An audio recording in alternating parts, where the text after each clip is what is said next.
En 2019, la collecte nationale a été stable. Cela cache des disparités par région et la région Occitanie a tendance à progresser plus rapidement que le national. Les prix étaient plutôt bien orientés, mais en contrepartie, en 2019, il y aura eu plus d'achats de concentrés. En 2020, tous les indicateurs étaient positifs en début d'année. Une demande dynamique, des stocks de report bas et une collecte également sur une bonne orientation. Le confinement a bien sûr rebattu toutes les cartes en faisant fortement régresser le secteur des restaurants et des hôtels, moins 80% pendant le confinement. Cette réorientation complète de la demande a obligé les transformateurs à s'adapter. Dans le même temps, les importations des pays extérieurs à la France ont fortement baissé.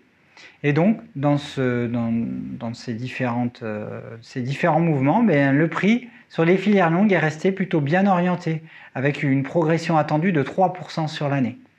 La collecte a pu rester dynamique et sur une orientation de croissance par rapport à 2019. Les enseignements à tirer de cette année 2020 chaotique sont que les filières longues auront bien résisté.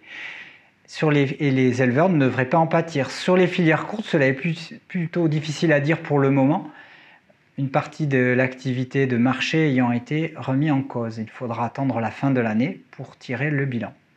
Sur le long terme, la filière caprine doit faire face à un enjeu majeur qui est le renouvellement des générations. Plus de 40% des éleveurs ont plus de 50 ans. Pour cela, la filière dispose d'atouts avec une diversité de manières d'être producteur de lait de chèvre, soit un profil très technique qui va s'orienter plutôt sur des filières longues avec des opérateurs nationaux ou locaux, et nous en avons de dynamiques sur nos départements, soit sur des filières très courtes pour des profils d'éleveurs intéressés par la transformation et le commerce. Globalement, ces profils devront aussi répondre à des contraintes. Les contraintes qui sont dans cette filière, la fluctuation des prix qui historiquement a connu de fortes variations. Pour avoir des marges de sécurité financière et éviter donc les difficultés, l'essentiel est de penser au départ l'équilibre entre les volumes, la main-d'œuvre disponible, les investissements que l'on réalise et la manière dont ils sont financés.